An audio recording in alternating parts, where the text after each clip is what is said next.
ప్రణతి మనసు పలికే అమ్మ మాటకి స్వాగతం. లక్ష్మీదేవి డబ్బులే కాదండి బాబు, అమ్మవారి రూపం అంటేనే మనకి మంచి చేయాలన్న ఆలోచన. డబ్బు వస్తే చాలు అనుకోవడం కాదు, దాంతోపాటు మంచి లక్షణాలని అలవర్చుకోవడం అనేది చాలా చాలా గొప్ప విషయం. అయితే మనం ఏం నేర్చుకున్నా మన మొదటి గురువు అమ్మ. అమ్మ అన్న, అమ్మి అన్న, మామ అన్న, మాత అన్న, అసలు మీరు ఎలా పిలిచినా కూడా అమ్మ అన్న పదంలో ఆ పిలుపులో ఉన్న ప్రేమ మారదు. అమ్మ చూపించే ప్రేమ అస్సలు మారదు. భగవంతుడు అన్ని చోట్ల ఉండలేక అమ్మని సృష్టించాడు అంటారు, అది అక్షర సత్యం. ఎక్కడున్నా సరే అమ్మగా అమ్మ ఆలోచన అనేది మనని పక్కనున్నా లేకున్నా కాపాడుతూ ఉంటుంది. అమ్మ ఆలోచనే మనకి శ్రీరామ రక్షగా మనని కాపాడుతుంది అనేది నేను పూర్తిగా నమ్మే మాట. అయితే ఈ నవరాత్రుల్లో అమ్మ మాటగా నేను సంకల్పించిన ఈ అమ్మ మాట కార్యక్రమాన్ని ఆదరిస్తున్న ప్రతి ఒక్కరికి పేరు పేరున ధన్యవాదాలు. ఫస్ట్ టైం నా వీడియో చూస్తూ ఉంటే పూర్తిగా చూడండి. సబ్స్క్రైబ్ చేయలేదా అయితే వెంటనే చేయండి. నోటిఫికేషన్ బటన్ కూడా ఆన్ చేయండి, వీడియోలు మిస్ అవ్వరు. మరి ఇవాళ అమ్మ మాటగా నేను ఎవరిని పరిచయం చేస్తున్నాను? తన హైట్ చూస్తే అనుష్కకి ఏమాత్రం తీసిపోదు. అందంలో మా అందరికీ అసూయే తనంటే. రోజా పువ్వు ముళ్ళు గుచ్చుకుంటుందన్న భయం ఉందా? అస్సలు లేదు. తన దగ్గరికి వెళ్తే బోల్డ్ అంత ప్రేమ కురిపిస్తుంది. నిజంగా తను నన్ను హక్ చేసుకున్న ప్రతిసారి తన గుండెల్లో నన్ను దాచుకుందా అనిపిస్తుంది. పేరుకి నా నేస్తం, కానీ తనంటే నాకు బోల్డ్ అంత ఇష్టం. మరి తనెవరో మీకు పరిచయం చేయాలి కదా. ఇవాళ అమ్మ మాటగా లక్ష్మీదేవి రూపంలో వచ్చిన ఈ రోజా, ముళ్ళు లేని రోజా, కేవలం సువాసన, కేవలం ప్రేమ, కేవలం మంచితనం, ఇవన్నీ తనలోనే ఉంటాయంటల్లో అతిశయోక్తి లేదు. మరి ఇంత చెప్పాక తన్ని పరిచయం చేయకపోతే ఎలా? అలాగే అమ్మ మాటగా తను ఏం చెప్తుందో మనం వినకపోతే ఎలా? ఇక ఆలస్యం చేయను, తన్ని పరిచయం చేస్తాను. Hi darling. Hi Pranavi. So అమ్మ ప్రేమలో ఏమైనా మార్పు ఉంటుందా? ఈ పిలవడంలో మామ అన్న, మమ్మీ అన్న, అమ్మి అన్న, అమ్మ అన్న, ఇంకా ఏ రకంగా పిలిచినా అమ్మ ప్రేమలో మార్పు ఉంటుందా? అమ్మ ప్రేమలో మార్పు అస్సలు ఏదన్నా మారుతుందేమో కానీ అమ్మ ప్రేమ మాత్రం అస్సలు మారదు. నేనైతే నా ఎక్స్పీరియన్స్ తో చెప్తున్నాను. నాకు ట్విన్స్ పాప. సో ఎప్పుడు మైండ్లో ఉంటుంది అనమాట, ఓ నీకు ఆదిత్య అంటే ఇష్టము, లేకపోతే నిఖిత అంటే ఇష్టము అని. గర్ల్స్ మాత్రం ఎప్పుడు బాబునే ఫేవర్ చేస్తానంటారు, కానీ నేను చూసి అయితే డిఫరెంట్ ఉంటుంది. కానీ అమ్మ ప్రేమ మాత్రం అస్సలు మారదు. అది మనుషులైనా జంతువైనా. ఇప్పుడు నా కుక్క కొత్తగా వచ్చింది, సో దానికి కూడా నేను అమ్మనే. సో అమ్మ ప్రేమ మాత్రం అస్సలు మారదు. కానీ పిల్లలు అనుకుంటారు నన్ను ఎక్కువ ప్రేమిస్తుంది, నన్ను తక్కువ ప్రేమిస్తుందని. కానీ అమ్మని మాత్రం అడిగితే ఇప్పుడు ఈ కన్నా అంటే మనం ఏ కన్నా చూస్ చేస్తాము.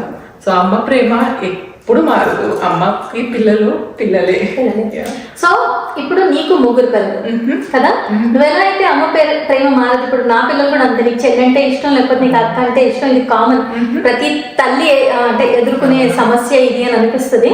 బట్ నువ్వు అన్నట్టుగా జంతువులు కూడా తమ పిల్లల దగ్గరికి ఎవరైనా వస్తున్నాయంటే ప్రొటెక్ట్ చేసుకుంటే, మనకి మాట శక్తి అన్నీ ఉన్నప్పుడు మనం మన పిల్లల్ని ఎంత ప్రొటెక్ట్ చేస్తాం దగ్గర ఉంటే. అయితే నీకు ముగ్గురు పిల్లలు, మీరు కూడా నలుగురు. సో మీకు ఎప్పుడైనా అనిపించిందా మరి అమ్మతో నువ్వు ఇదే మాట ఎప్పుడైనా అన్నావా? నువ్వు అన్నాను అంటే అది మనకి తెలియనప్పుడు, చిన్నప్పుడు అంటుంటాం కదా. కానీ మనకి పిల్లలు పుట్టిన తర్వాత అయ్యో మన అమ్మలకి ఇలా అన్నాం కదా అని ఫీల్ అవుతాము. కానీ పెరిగేటప్పుడు మాత్రం మనం అనుకుంటూనే ఉంటాం కదా, ఓ నీకు వాళ్ళంటే ఇష్టం, అక్కంటే ఇష్టం. కానీ మనం తల్లి అయిన తర్వాత అమ్మో మన అమ్మని ఎంతగానో మనం ఇబ్బంది పెట్టామో తెలుస్తుంది.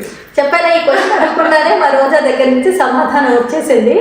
ఎందుకంటే ప్రతి ఒక్కరు ఆ సైకిల్ వేరే మదర్స్ తో మాట్లాడుతున్నప్పుడు, ఈ అమ్మ మాట చేస్తున్నప్పుడు అందరి దగ్గర అనేది అదే. ఇది ఒక చైన్ అలా వెళ్తూనే ఉంటది. వాళ్ళ దగ్గర మనం ఏం చేసాం, మన దగ్గర మన పిల్లలు అదే చేస్తారు, వాళ్ళ దగ్గర వాళ్ళ పిల్లలు అదే చేస్తారు. మీరు రేపు పొద్దున అమ్మ అయితే మీకు తెలుస్తుంది అని కూడా అందరూ ఉంటాం. అయితే ఏంటంటే నీ చైల్డ్హుడ్ లో అప్పటికి ఇప్పటికి డిఫరెన్స్ ఉంది కదా, జనరేషన్ గ్యాప్స్. జనరేషన్ ఒకప్పుడు 10 ఏళ్ళలో 20 ఏళ్ళలో అయితే జనరేషన్, ఇప్పుడు సంవత్సరానికి జనరేషన్ మారిపోతుంది. సో నిన్ను మీ పేరెంట్స్ చూసిన విధానంగా నువ్వు పెరిగిన విధానానికి ఇప్పుడు నీ పిల్లల విషయంలో నీకేం తేడా కనిపిస్తుంది?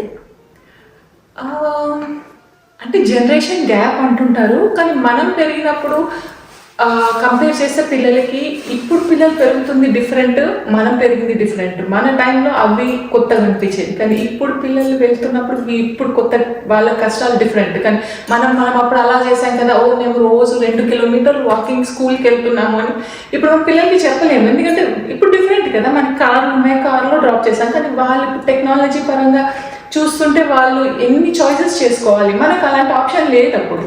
సో ఏ జనరేషన్కి మనం కంపేర్ చేయడానికి ఉండదు. అంటే కొన్ని we can take good things, కానీ మేము అలా చేసాం మీరు ఇలా చేయాలి అని మనం అనలేము అన్నమాట. సో మన టైం వేరు, వీళ్ళ టైం వేరు. ఏ జనరేషన్కి ఆ ట్రెండ్లో ఉన్న కష్టాలు ఉంటూనే. నిజం, ఈ విషయంలో ఒకటి చెప్పాలి. చాలా మంది మనమంతా మట్టిలో ఆడుకుంటూ సమ్మర్ హాలిడేస్ వస్తే బయటే ఆడుకుంటూ ఉండేవాళ్ళం. ఇప్పుడు సమ్మర్ హాలిడేస్ అంటే పిల్లలకి యాక్టివిటీస్ మనకు ఇప్పుడు ఏ యాక్టివిటీస్ ఉండేది కాదు. నాకు తెలిసి ఏ యాక్టివిటీస్ ఉండేది కాదు. సమ్మర్ వచ్చిందంటే పొద్దున ఇంట్లో నుంచి ఎలా అమ్మవాడు పిలవడమే, రండి తింటున్నాడు అప్పుడు చేతులు కాలు కడుపు మళ్ళీ తినేసేసి మళ్ళీ ఆటలు వెళ్ళిపోయాను. కానీ ఇప్పుడు ఏంటంటే కాంపిటీషన్ ప్రతి దాంట్లో కాంపిటీషన్, ప్రతిదీ. ఇప్పుడు ఫోన్ కూడా మనకి యూజ్ చేయలేం కదా మనం, అప్పుడు టెక్నాలజీ లేదు. ఇప్పుడు పిల్లలు అసలు ఫోన్ ఇలా చేస్తుంటారు, వాళ్ళు they have to live aware of technology, aware ఉండాలి, అన్నీ ఉండాలి. సో ఈ జనరేషన్కి మన లెసన్స్ నేర్చుకొని చెప్పొచ్చు, కానీ మేము ఎలా ఉన్నాము మీరు ఇలా చేస్తుంది తప్పు అని మాత్రం అనలేము. అంటే చేస్తాను, బట్ నా మనసుకు తెలుసు నేను కరెక్ట్ చెప్పడం లేదు వాళ్ళకని. సో కంపేర్ మాత్రం ఎప్పుడు చెయ్యను, నేను అనుకుంటాను బట్ ఎక్కువ కంపేర్ చెయ్యను అన్నమాట. సో ఇప్పుడు మీ మదర్ విషయంలో ఎప్పుడైనా, అంటే ఇది అందరినీ ఎందుకు సేమ్ క్వశ్చన్స్ అని అనిపిస్తాయి, కానీ ప్రతి ఒక్కరి జీవితంలో ఎక్స్పీరియన్స్ అనేది ఉంటుంది, ఒకటి అనుభవం అనేది ఉంటుంది. ప్రతి ఒక్కరి అనుభవం వేరు. ఇప్పుడు నా చిన్నతనంలో నేను ఎక్కువగా కష్టాలు పెరిగాను, చదువుకోవడానికి అమ్మ ఏ రోజు పక్కన కూర్చొని ఇలా ఉండాలి ఇలా చేయాలని నేర్పించింది లేదు. కొంతమందికి చిన్నప్పటి నుంచి పేరెంట్స్ దగ్గర నుంచి విపరీతమైన ప్రేమ, విపరీతమైన కేరింగ్ దొరుకుతుంది, ఎలా చదవాలి ఏం చేయాలి అవన్నీ చెప్తూ ఉంటారు. మా మదర్ మాకు అలా చెప్పలేదు. సో అది మేము మిస్ అవుతాం. సో ఎవ్రీ పేరెంట్ అనేవాళ్ళు డిఫరెంట్, పిల్లలు అనేవాళ్ళు డిఫరెంట్ కదా. సో నీకు ఎప్పుడైనా అనిపిస్తుందా అమ్మ విషయంలో నేను ఇది తప్పు చేశాను, ఇలా చేయకుండా ఉండాల్సింది, ఈ విషయంలో నేను అమ్మని బాధ పెట్టాను అని నీకు ఎప్పుడైనా అనిపించిన సందర్భాలు ఏమైనా ఉన్నాయా? అలా బాధ పెట్టానని అనిపించిందా నీకు ఎప్పుడైనా అమ్మని? మా అమ్మని బాధ అంటే మేజర్గా ఏం పెట్టినట్టు సడన్ గుర్తు రావడం లేదు ఇప్పుడు. ఇదే చిన్న చిన్న విషయాలే అనమాట. అన్నయ్య అంటే ఎక్కువ ఇష్టము, నేనంటే ఇష్టం లేదు, నన్ను తొందరగా పెళ్లి చేసి పంపించేశావు, నీ ఇష్టం ఉన్న వాళ్ళని పెట్టుకున్నావు, నాకెందుకు ఈ కష్టాలు అని జనరల్ డైలాగ్. కానీ మేజర్గా మాత్రం మా అమ్మకి బిగ్ కంప్లైంట్స్ ఏం లేవు. మా అమ్మ రిలేషన్ నేను చిన్నదాన్ని కదా, సో చాలా అసలు 18 years వరకు మా అమ్మ పైన కూర్చునేదాన్ని నేను. మా మమ్మీ అంటే నా హైట్కి చేసుకో మా మమ్మీ పైన కూర్చునేదాన్ని. పాపం మా మమ్మీ ఏంటి అంటే ఎప్పుడు అనేది అనమాట, నువ్వు ఇంత క్లోజ్ నాకు, నేను అసలు నేను బయటికి పెళ్ళికి ఇవ్వను, ఎవరినైనా ఇంట్లోనే తెచ్చి పెట్టుకుంటాను అనేసి అనేది. అంత క్లోజ్ ఉండేది. కానీ ఒక్కసారి పెళ్ళి అయిపోయిన తర్వాత అంతే అడ్జస్ట్ అయిపోతాను కదా అనమాట. నీకు ఎప్పుడైనా అనిపిస్తుందా అంటే సిస్టమ్ ఇది, అంటే ఇప్పుడు నీకు 2 ఆడపిల్లలు ఉన్నారు, సో ఎందుకు ఆడపిల్లల్ని ఇంట్లో నుంచి బయటికి పంపించాలి, ఎందుకు అందరూ ఒకే ఇంట్లో కలిసి ఎందుకు ఉండకూడదు అని అనిపిస్తుందా? అలా ఏం అనిపించదు. కాకపోతే ఇప్పుడు ఏమనిపిస్తుంది అంటే, నాకు ఆడపిల్లైనా మగపిల్లవాడైనా ఎవరైనా కూడా ఇండిపెండెన్సీ అనేది ఉండాలి, గర్ల్స్కి స్పెషల్లీ. ఎందుకంటే వాళ్ళు ఇండిపెండెంట్ అయిన తర్వాత వాళ్ళ ఇష్టం, they can make any choices అనమాట. కాకపోతే ఇండిపెండెన్సీ ఉంటే వాళ్ళ ఇంట్లో ఉండాలనుకున్న ఆప్షన్ ఉంటుంది, బయటకు వెళ్ళాలన్న ఆప్షన్ ఉంటుంది. సో నేనైతే అది స్ట్రాంగ్గా బిలీవ్ చేశాను. గర్ల్ అయినా బాయ్ అయినా ఇండిపెండెంట్గా ఉండాలి, వాళ్ళ కాలంలో వాళ్ళు నిలబడాలి, ఎడ్యుకేషన్ ఏదైనా చేసుకోలేదు, they have to be on their feet. So నీ పిల్లలకి వచ్చేసరికి ఎప్పుడైనా వాళ్ళు ఏదైనా విన్నప్పుడు పర్టికులర్గా ఏదైనా ఒక విషయానికి ఉందా, రేపొద్దున మీరు పేరెంట్స్ అయిన తర్వాత మీకు ఈ విషయంలో బాగా తెలుస్తుంది అని అంటూ ఉంటావు పిల్లలతో? అంటుంటాను. మేజర్గా ఏంటంటే క్లీనింగ్కి. గర్ల్స్ అలాగే ఉంటారు కదా, మనం ఎన్ని చెప్పినా వాళ్ళు ఇష్టం ఉన్నట్టు రూమ్లు పెట్టుకుంటారు. సో నేను అదే అనుకుంటాను, మీరు కాలేజ్కి వెళ్ళి లేకపోతే మీకు ఇల్లు అవుతే అప్పుడు తెలుస్తుంది. ఎందుకంటే మా పిల్లలు అంటారు, మమ్మీ నీట్ ఫ్రీక్ మమ్మీ ఉండదు, ఎవరు చూస్తారు అని అంటుంటారు. నేను అలా ఎవరు చూడరు, కానీ మన పనులు మనం నీట్గా పెట్టుకోవాలి అని నేను అనమాట. సో ఇప్పుడు చెప్తుంటాను, మీరు ఒకసారి బయటికి వెళ్ళిన తర్వాత నా కుకింగ్ అయినా నా పని అని అప్రిషియేట్ చేస్తారు మీరు, అప్పుడు అమ్మ గుర్తు వస్తుంది మీకు అని చెప్తుంటాను. సో ఇప్పుడు పిల్లల విషయంలో జనరేషన్ ఎంత ఫాస్ట్ గా అంటే మారుతుందో, టెక్నాలజీ ఎంత ఫాస్ట్ గా మారుతుందో, ఎన్ని నేర్చుకోవాలని అనుకున్నా కూడా తల్లిగా కొన్ని విషయాలలో మనకి భయాలు ఉంటాయి. ఎందుకంటే ఈ ఇంటర్నెట్ లేకపోతే టెక్నాలజీ వల్ల ఎంత పాజిటివ్ థింగ్స్ ఉన్నాయో అంతే నెగిటివ్ థింగ్స్ ఉన్నాయి. సో అలాంటి విషయంలో ఇప్పుడు వర్కింగ్ కాదు but used to work right. So working moms ఉన్నారు, లేని వాళ్ళు ఉన్నారు, అందరూ ఒకేలా చూస్తారు పేరెంట్. ఇంకా నిజంగా చెప్పాలంటే వర్క్ చేస్తూ చూసుకోవడం చాలా కష్టం పిల్లల్ని, ఆ పేరెంట్స్ అనేవాళ్ళు. బట్ నీకు ఎప్పుడైనా పిల్లల విషయంలో అరే టెక్నాలజీ ఇంత డెవలప్ అవ్వకుండా ఉంటే బాగుండు, లేకపోతే పిల్లలకి ఎలాంటి జాగ్రత్తలు చెప్తావు, ఎంతసేపు ఎలా ఒక మామ్గా ఇప్పుడున్న జనరేషన్లో పేరెంట్స్ పిల్లలతో ఎలా ఉండాలి, ఎంత టైం స్పెండ్ చేయాలి, ఎలాంటి విషయాల్లో వాళ్ళకి అవగాహన కల్పించాలి అని కనిపిస్తూ ఉంటుంది? నాకేంటంటే పిల్లల్ని మనం మొత్తం 24 గంటలు వాళ్ళు ఏం చేస్తున్నారు ఏంటో చూడలేము మనం.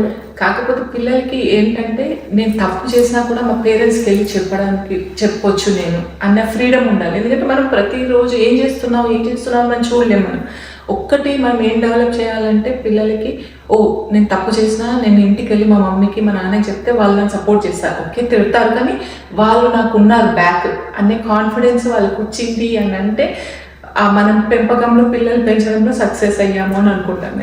I want to add more. నిజంగా ఈ విషయంలో మాత్రం నేను అందరికీ చెప్తూ ఉంటాను, ఎప్పుడు మాటే మంత్రం చేసినా చెప్పాలనుకునే విషయం ఏంటంటే, చాలా మంది పేరెంట్స్ మాట్లాడుతున్నప్పుడు డిస్కషన్స్ చేస్తున్నప్పుడు మా పిల్లలకి మేమంటే చాలా భయం అని చెప్తూ ఉంటారు. అయితే పిల్లలకి నిజంగా మనం అంటే భయం ఉంటే వాళ్ళు ఎవరికి వెళ్ళి చెప్పుకుంటారు? తల్లి తండ్రులు అంటే గౌరవం ప్రేమ ఉండాలి. అమ్మతో నాన్నతో మేము ఏమైనా చెప్పుకోగలము అనేది మీరు చిన్నప్పటి నుంచి పిల్లలకు అలవాటు చేయాలి. అంతేగాని కూర్చో అంటే కూర్చోవాలి, నించో అంటే నించోవాలి, భయం పిల్లలకు ఉంటే చాలు అనుకుంటే మీరు ఆ భయాన్ని డెవలప్ చేశారనుకోండి, నిజంగా పొరపాట్లు జరిగిన జీవితం ఉండదు. ఎక్కడో అప్పుడు పొరపాటు జరిగింది, అమ్మ తిడుతుందన్న భయంతో వాళ్ళల్లో వాళ్ళు దాచుకొని వాళ్ళల్లో వాళ్ళు కుమిలిపోయి మానసికంగా క్షోభ అనుభవించి వాళ్ళు ఎంత సతమతం అవుతారో చెప్పుకోలేక, బయట ఎవరితో చెప్పుకోలేక. ఎందుకంటే ఇంకా తల్లిదండ్రులే అర్థం చేసుకున్నప్పుడు బయట వాళ్ళు ఎందుకు అర్థం చేసుకుంటారన్న ఆలోచన ఉంటుంది. కాబట్టి దయచేసి అంటే ఓవర్ ఫ్రీడమ్ ఇవ్వాలి లేకపోతే ఫ్రెండ్లీగా ఉండాలి అంటే పేరెంటింగ్ ఏదైతే చేస్తున్నారో అది మానేయాలని కాదు, కానీ పిల్లలకి ఫ్రెండ్లీగా ఉండి అమ్మ నాన్నతో ఏమైనా చెప్పుకోవచ్చు, వాళ్ళతోనే చెప్పుకోవాలి అన్న ఇది చిన్నప్పటి నుంచి డెవలప్ చేయండి. అప్పుడు ఏ చిన్న పొరపాటు జరిగినా వస్తారు, అమ్మ నాన్నతోనే చెప్పుకుంటారు. అండ్ పేరెంట్స్ కంటే నాకు తెలిసి రోజా నేను మాత్రం ఇప్పటికీ అమ్మ తెలుసు కదా, అమ్మ ఏ చీర కొంటా చీర కట్టుకోవడానికి ఇష్టపడతా, అమ్మకి చెప్పకుండా ఏ పని చెయ్యను. ఎందుకంటే ఒక అమ్మే సరైన దారిలో పెట్టగలదు, తప్పైతే తప్పని చెప్పగలదు, ఒప్పైతే ఒప్పని చెప్పగలదు, తప్పు చేసినా కూడా కడుపులో పెట్టుకోగలదు, బయట పెట్టకుండా కడుపులో పెట్టగలదు. అయితే నీకు ఎప్పుడైనా బాగా బాధ అనిపించేది అమ్మ తలుచుకుంటే ఏదైనా విషయం ఉందా? డెఫినెట్గా ఉంది. నేను ఇక్కడ ఉన్నాను కదా, సో ఒకటి ఫీల్ అవుతుంటాను అనమాట, పేరెంట్స్కి నేనేం చేయలేకపోతున్నాను. వాళ్ళు ఏజ్ అవుతుంటే మనం ఇంత దూరం ఉన్నాం అంటే ఓకే ఫోన్ చేస్తాము మాట్లాడతాం, కానీ పక్కన దగ్గర ఉండేది వేరు కదా. ఏజ్ అవుతుంటే లైక్ హాస్పిటల్కి తీసుకెళ్ళడానికి చిన్న చిన్న హెల్ప్స్ అది ఎప్పుడు మిస్ అవుతుంటాను అనమాట. అందుకే నేను వాళ్ళకి ఎక్కువ ఏం చెప్పను, ఎందుకంటే నేను లేను వాళ్ళని సపోర్ట్ చేయడానికి అనేసి. ఓకే వాళ్ళు ఏది చేసినా వాళ్ళని సపోర్ట్ చేస్తుంటాను అనమాట. అదే మా అక్క వాళ్ళు అనుకో, ఇక నా ఉంది అని తెలియగానే టక్కని వెళ్ళిపోతారు, నేను ఏంటంటే ఫోన్ చేస్తాను అంతే. సో నా బాధ్యత వాళ్ళకి చేయలేకపోతున్నాను అని ఒక బాధ ఉంది. దీనికి చాలా మంది ఏమంటారంటే మరి అమెరికాకి ఎందుకు వెళ్ళారు, అమెరికా వాళ్ళని ఎందుకు పెళ్లి చేసుకున్నారు, తలరాత ఉంటుంది, తలరాత దాటి ఎవరు ఏమీ చేయలేము, మా తలరాత ఇక్కడే ఉండాలని ఉంది, పేరెంట్స్ కి దూరంగా ఉంది. యాక్చువల్లీ మా అమ్మ వాళ్ళు అలా బాధపడుతుంటే తిడతారు నన్ను, ఎందుకు ఇక్కడ అందరు ఉన్నారు నువ్వు ఎందుకు బాధపడతావు, పెళ్లి అది నీ లైఫ్ నీ ఫ్యామిలీలో వాళ్ళకి చేసుకో, మా గురించి ఆలోచించుకో అని చెప్తుంటారు అనమాట. సో నిజంగా నువ్వు నీ పేరెంట్స్కి ఏమైనా చెప్పలేంది, చెప్తే బాగుండు అనిపించేది ఏదైనా ఒకవేళ, ఎందుకంటే వాళ్ళు చూస్తారు డెఫినెట్గా ఎవ్రీ లైక్ నిజంగా ఈ ఎంత వయసు రానియండి ఏమైనా రానియండి, అమ్మ వాళ్ళ విషయానికి వచ్చేసరికి ప్రతి మనసు ఇక్కడి నుంచి పైకి కనిపించుకున్న కొంతమంది అంటే ఎమోషనల్ గా స్ట్రాంగ్ ఉన్నా కూడా కొంతమంది పైకి వచ్చేస్తుంది అనమాట, బాధ వచ్చేస్తుంది. పైకి నవ్వుతున్నప్పుడు ఇక్కడ మనసు ఏడుస్తూ ఉంటుంది. సో నువ్వేమైనా చెప్పాలనుకుంటున్నావా? డెఫినెట్ గా ఒకటి, మా అమ్మ మా నాన్న కోపం వస్తుందేమో కానీ మంచిగా చెప్తున్నాను. ఎంత ఓల్డ్ ఏజ్ అవుతుంటే అన్ని బాధ్యతలు తగ్గించుకోవాలి, పనులు తగ్గించుకొని మన గురించి ఆలోచించాలి. అలా కాకుండా ఇంకా పిల్లలు అని బాధపడద్దు అని నేను చెప్తుంటాను అనమాట. వాళ్ళ లైఫ్ వాళ్ళు చూసుకోవాలి, అంటే బాధ్యతలు పెంచుకోవద్దు వాళ్ళు. నిజం, మళ్ళీ వాళ్ళకి బాల్యం లాగా యాక్చువల్గా ఓల్డేజ్ వస్తూ ఉంటే మళ్ళీ వాళ్ళకి బాల్యం లాగా. ఇప్పుడు మీ గురించి మేము ఆలోచించాలి, మీకేమైనా చెయ్యాలి అంటే మేము చెయ్యాలి. కానీ ఇప్పుడు అమ్మకి అదే అనమాట. మనం నేను ఇండియాకి వెళ్ళాను, ఆ ఉరుకులు పరుగులు, ఎదుటి వాళ్ళ గురించి ఆలోచించడం, తన ఆరోగ్యం గురించి పట్టించుకోవడం, ఇవన్నీ మాకు నిజంగా మాకు కష్టంగానే ఉంటుంది. అటు చెప్పలేక ఏమీ చెయ్యలేక సతమతం అయిపోతూ ఉంటాము. అయితే ఏంటంటే కానీ మనం కూడా మేబీ ఆ ఏజ్ కోసం అలాగే తయారవుతామేమో, ఎందుకంటే కూర్చోలేం కదా, అది అవుతుంటుంది. ఇప్పుడు మనకి తప్పు అనిపిస్తుంది, కానీ ఆ ఏజ్కి వచ్చిన తర్వాత మోస్ట్లీ మనం అలాగే తయారవుతుంటాం. మన పిల్లలు అప్పుడు అదే చెప్తుంటారు, ఉండొచ్చు కదా మీరు చూసుకోండి అనేసి. ఎన్ని అయింది ఈ రోజు నువ్వు యూఎస్కి వచ్చి? 27 ఇయర్స్. సో డెఫినెట్ గా నువ్వు చాలా చేంజెస్ చూసింటావు. అప్పటి ఇండియాకి ఇప్పటి ఇండియాకి, అప్పటి యుఎస్ కి ఇప్పటి యుఎస్ కి చాలా చేంజెస్ అయ్యాయి. బికాస్ నేను వచ్చిన 15 years లోనే చాలా చేంజెస్ చూసానంటే 27 years నాకు ఇంకో డబుల్. సో చూసింటావు. సో నేను మిగతా విషయాల్లో విల్ డిస్కస్ అగైన్. మళ్ళీ అమెరికా ఇండియా కాబట్టి పేరెంటింగ్ ఇండియాకి యుఎస్ కి అప్పటికి ఇప్పటికి నువ్వు చూసిన ఒక చేంజ్ కానీ ఒక విషయం ఏదన్నా షేర్ చేసుకోవాలి అంటే ఏం చెప్తావు? అంటే పర్టికులర్ డిఫరెన్స్ ఏం గమనించలేదు, కానీ ఒక్క డిఫరెన్స్ ఏంటంటే ముందు మనము ఇద్దరిని పిల్లలు కనేవాళ్ళం. ఇప్పుడు ఎలా అయిపోయిందంటే అందరూ ఒకళ్ళు చాలా పెంచితే ఎక్కువ. ఇంకా ఏంటంటే పిల్లల్ని కనడం కూడా చాలా లేట్ అయిపోతుంది. ముందు మనం 25-30 రాగానే ఓకే కనేయాలి అంటే 30 లోపల ఒక 2 kids 3 kids అయిపోవాలి. ఇప్పుడు అలా కాదనమాట. ఓకే మాకు ఇంకా టైం ఉంది కదా, 35-40 అయినా కూడా ఓకే అని అనుకుంటున్నారు. ఇంకా పైనుండి లైక్ ఇద్దరిని కనాలి అంటే ఆలోచిస్తున్నారు. ఎందుకంటే ఇట్స్ టూ మచ్ కమిట్మెంట్ అనుకుంటున్నారు. ఎన్ని ఫెసిలిటీస్ ఉన్నా కూడా ఎందుకంటే చాలా కమిట్ అనుకుంటున్నారు అనేసి ఇండియాలో అయినా ఎక్కడైనా పిల్లలు కనడానికి ఆలోచిస్తున్నారు. ముందేమో మనం ఓకే దేవుడు ఇచ్చాడు వీ కెన్ గో అని మా రోజాకి ముగ్గురు, ఫస్ట్ ట్విన్స్, తర్వాత మళ్ళీ ఇంకో పాప. మీరు పోయి కదా. సో అది గమనించాను. ఇంకొకటి ఏంటంటే ఇప్పుడు ఈ మధ్య ఏది అవుట్ సోర్సింగ్ చేసినట్టు పేరెంటింగ్ కూడా అవుట్ సోర్సింగ్ అయిపోతుంది కదా. అంటే హెల్ప్ అయినా లేకపోతే డే కేర్ లో పెట్టడం అయినా ఏదైనా అవుట్ సోర్సింగ్ ఎక్కువ అయిపోయింది, హెల్ప్ ఎక్కువ ఉంటుంది. సో చేంజ్ చూసా. అప్పుడు మరి లెక్కన మన పేరెంట్స్ నిజంగా ఎంత కష్టపడి మనకి పెంచారో మన జనరేషన్ అయితే నాకు అనిపిస్తూ ఉంటుంది. సో ఒక అమ్మగా ముగ్గురు పిల్లలు, ఇంక్లూడింగ్ యోగితో పాటు, యోగి అంటే తన పెట్ డాగ్. సో వాళ్ళతో కలిపి కొన్ని నలుగురికి ఒక అమ్మగా నువ్వేమైనా ఒక మాట చెప్పాలి అంటే అమ్మ అన్న మాటే వేరుగా ఉంటుంది. నార్మల్గా మనం ఫ్రెండ్స్గా వచ్చినప్పుడు మాట్లాడే మాటకి మన పిల్లలు వస్తే మనం చెప్పే మాటకి డిఫరెన్స్ ఉంటుంది. అప్పుడు దాకేదో సరదాగా ఆడుతూ పాడుతూ ఉన్నట్టుగా మనం చిన్నపిల్లలు అయిపోయి మాట్లాడుకుంటూ ఉంటాం. సడన్ గా పిల్లల విషయానికి వచ్చేసరికి మన టోను మారుతుంది, చెప్పే పద్ధతి మారుతుంది, అన్నీ మారుతాయి. సో ఒక అమ్మగా నువ్వేం చెప్తావు అమ్మ మాటగా? అమ్మ మాట ఏంటంటే పిల్లలు అనుకుంటారు మేము ఎప్పుడు పెద్దగా అయిపోయాం, మమ్మీ ఏంటి ఇలా ఆలోచిస్తుంది. కానీ పిల్లలు అమ్మకి ఎప్పుడు పిల్లలుగానే ఉంటారు. అమ్మ ముసలైనా పిల్లలు 50 ఏళ్ళు వచ్చినా వాళ్ళు ఎప్పుడు అమ్మకి పిల్లలే. సో అమ్మని అంటే అమ్మనే కదా అని అనుకోకండి. అది ఆ అదృష్టం ఎన్ని రోజులు ఉంటుందో తెలియదు. ఒకసారి పోయింది అంటే అప్పుడు మనకి ఆ వాల్యూ తెలుస్తుంది. ఎందుకంటే నేను ఫ్రెండ్స్ వాళ్ళని చూస్తాను కదా, అమ్మ లేని వాళ్ళని, వాళ్ళు ఎంత బాధపడుతుంటారంటే అప్పుడు అనిపిస్తుంది అమ్మ మనం ఎంత అదృష్టవంతులు, మనకి అమ్మ ఉంది. ఈ ఏజ్ లో కూడా మనల్ని పిల్లలానే ట్రీట్ చేస్తారు వాళ్ళు.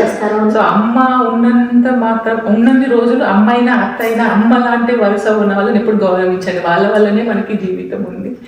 అంతే, అదొక అదృష్టం. వాళ్ళని కేర్ చేయాలి. మనం వాళ్ళని కేర్ చేస్తే రేపు పొద్దున మన పిల్లలు అది చూసి మనం కూడా అలాగే ట్రీట్ చేస్తారు. అంటే అదంతే కదా. తాత మనవాడి సినిమాలు గొయ్యతవుతుంటే అంటే మరి నీకు అలా ఎలా ఉంటుందో మనం చేసేది, మనం చూపించే ప్రేమ ఏదైనా కూడా పిల్లలు అది చూసి నేర్చుకుంటారన్నమాట వాస్తవం. తల్లిదండ్రులు ఎప్పటికీ భారం కాదు. కాకపోతే ఏంటంటే చాదస్తం అనేది ఇప్పుడు మాకే అనిపిస్తూ ఉంటుంది, 40 వచ్చాక మాట తీరు చాదస్తం ఎక్కువైపోయిందేమో అని అనిపిస్తే మన పేరెంట్స్కి మన మీద కేరింగ్ మనకు చాదస్తంగా అనిపిస్తూ ఉంటుంది. ఎందుకంటే జనరేషన్ మారుతుంది కాబట్టి, చూసే విధానం మారుతుంది కాబట్టి. అలా కాకుండా వాళ్ళు మళ్ళీ బాల్యంలోకి వచ్చారు, మన పిల్లల్ని మనం ఎంత ఓపికగా చూసుకుంటున్నామో వాళ్ళని అంత ఓపికగా చూసుకొని వాళ్ళకి కావాల్సిన చిన్న ఏమైనా అవసరాలు ఉంటే తీరుస్తూ వాళ్ళతో ప్రేమగా ఉంటూ ఎప్పుడైనా వెళ్ళండి, ఐ లవ్ యూ చెప్పాలనిపించిందా వెళ్ళిపోండి, ఒక హగ్ ఇచ్చేసేయండి, అమ్మా నువ్వు నా కోసం చాలా చేశావు, థ్యాంక్ యూ సో మచ్ అని చెప్పేయండి. ఏమైనా కోపడ్డారా ఓన్లీ వెళ్ళండి, సారీ చెప్పండి. ఇలాంటివన్నీ చిన్న చిన్నవి వాళ్ళ జీవితంలో వాళ్ళకి చాలా చాలా డిఫరెన్స్ చేస్తాయి. అలాగే నిజంగా ఇంకొకటి అందులో ఎప్పుడైనా కోపం ఉంటే మాత్రం మనము అహంకారం పెట్టుకొని మాట్లాడకుండా మాత్రం ఉండొద్దు. ఎందుకంటే రేపు వాళ్ళు ఉంటారో మనం ఉంటామో తెలియదు. ఏదైనా అవుతే మర్చిపోయి మన పేరెంట్సే కదా, వాళ్ళు మనం ఇంత కష్టపడి పెంచారని ఎప్పుడు అనుకొని ఫర్గివ్ చేయాలి వాళ్ళని. సో చూసారు కదండి, ఇవన్నీ మనకు తెలిసినవే. కానీ ఎవరైనా చెప్తూ ఉన్నప్పుడు వింటూ ఉంటే, ఎందుకంటే పొరిగింటి పుల్లకూర రుచి అని మన అమ్మ చెప్తే మనకి ఇవన్నీ నచ్చవు, కానీ ఎవరు చెప్తే బయట ఎవరు చెప్పినా మనకు వినడానికి చాలా బాగుంటుంది, భలే చెప్తున్నారు కదా అనిపిస్తుంది. సో అలా విన్నప్పుడు ఆచరించాల్సి వచ్చినప్పుడు మంచి మాట అనిపించినప్పుడు తప్పకుండా వినండి. అమ్మ మాట ఎవరు చెప్పినా, మంచి మాట ఎవరు చెప్పినా వినండి, అదే మేము కోరుకుంటాం. సో ఇవాళ లక్ష్మీదేవిగా ప్రగతి మనసు పలికేలో అమ్మ మాటగా మంచి మాటల్ని చెప్పింది మా Roja. So Roja thank you so much. ఎందుకంటే నేను మన ఫ్రెండ్స్ విషయంలో అదే చెప్తున్నాను, మీరందరూ కెమెరా పర్సన్స్ కాదు, కెమెరా దగ్గరికి రావడానికి ఎంత ఆలోచిస్తారో నాకు తెలుసు. బట్ నా కోసం రీల్స్ చేసినా ఇలా యూట్యూబ్ వీడియోస్ చేసినా ముందుండి నన్ను చాలా ఇన్ఫ్లుయెన్స్ ఆమె గురించి ఏదన్నా చేయగలం. సో అంత సపోర్ట్ చేస్తున్నారు. And seriously I'm blessed. అంటే దూరంగా ఉన్న అమ్మ ప్రేమని ఎవరు పంచలేరు అనేది మాట వాస్తవమే అయినా ప్రేమను మాత్రం పంచుతున్నారు. ఏదో ఆ చిన్న లోటు ఉంటుంది కదా జీవితంలో, దాన్ని వీళ్ళు తీరుస్తున్నారు అని అనిపిస్తుంది. Thank you so much. చెప్పాలని అనిపించదు నా వాళ్ళు కాబట్టి, but thank you so much. మీరందరూ ఎంకరేజ్ చేస్తున్నందుకు కూడా థ్యాంక్ యూ సో మచ్. ఒకవేళ ఫస్ట్ టైం నా వీడియో చూస్తూ ఉంటే మొత్తం వీడియో చూసిన తర్వాతే మీకు నచ్చితే సబ్స్క్రైబ్ చేయండి, నోటిఫికేషన్ బటన్ ఆన్ చేయండి. నేను ఎప్పుడు వీడియో అప్లోడ్ చేసినా మీరు ఏ వీడియో మిస్ అవ్వరు. అమ్మ మాటగా మరో అమ్మతో మంచి మాటతో రేపు కలుస్తాను. మరి ఎప్పుడు వెళ్తున్నా చెప్పాలి అనిపించే మాట చెప్పకుండా పెట్టడానికి మనసు అస్సలు ఒప్పుకోదంట. మీరందరూ బాగుండాలి, అందులో మేము కూడా ఉండాలి. మళ్ళీ ఇంకో వీడియోలో కలుస్తాను. ప్రేమగా మీ ప్రణతి. Thank you.